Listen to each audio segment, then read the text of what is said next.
So ఇక్కడ మనకు which of the electron pair causes more repulsion. మనకి ఎలక్ట్రాన్ పేర్స్ కనుక తీసుకున్నట్టయితే ఎలక్ట్రాన్ పేర్స్ అయితే బాండ్ పెయిర్ ఉంటుంది, అదేవిధంగా లోన్ పెయిర్స్ ఉంటాయి.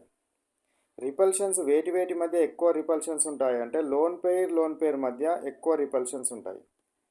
తర్వాత loan pair bond pair repulsions, ఆ తర్వాత bond pair repulsions.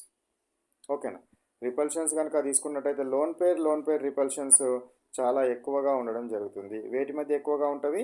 Loan pair repulsions చాలా ఎక్కువగా స్ట్రాంగ్ రిపల్షన్స్ ఉండడం జరుగుతుంది. Next 47 and 47 means 557 question. Which of the following does not contain octet. ఎందులో ఆక్టెట్ లేదు. ఆక్టెట్ లేనిది ఏది? ఆక్టెట్ లేనిది చెప్పండి. ఇక్కడ ఏది ఆక్టెట్ ఉండదు? BF3లో ఆక్టెట్ ఉండదు. CH4 కార్బన్ది 4 కాబట్టి 4 కార్బన్ వ్యాలెన్సీ 4, హైడ్రోజన్స్ 4 ఉంటాయి. హైడ్రోజన్స్ ఒక్కొక్క హైడ్రోజన్ యొక్క వ్యాలెన్సీ 1 కాబట్టి 4 హైడ్రోజన్స్ వల్ల మొత్తం 4 అవుతుంది. కార్బన్ 4 అవుతుంది కాబట్టి టోటల్ 8 వస్తాయి. ఆక్సిజన్ గ్రూప్ నెంబర్ 6 కాబట్టి దాని చుట్టూ 6 electrons. Hydrogen atomic number 1, valency కూడా 1 కాబట్టి టోటల్ 8 అయినాయి. బోరాన్ గ్రూప్ నెంబర్ 3 కాబట్టి దానిలో 3 ఉంటాయి వ్యాలెన్సీ ఎలక్ట్రాన్స్.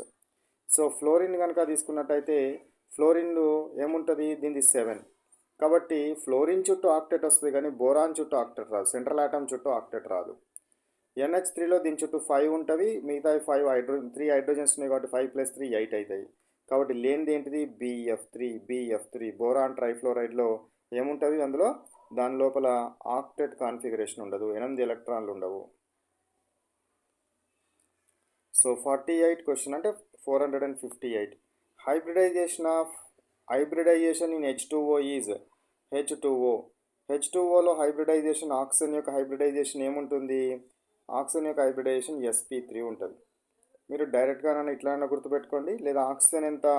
దాని గ్రూప్ నెంబర్ 6 ప్లస్ దాంతో ఉన్న హైడ్రోజన్లు 2 /2, 8/2 అంటే 4 అవుతుంది. అంటే group number plus number of hydrogens.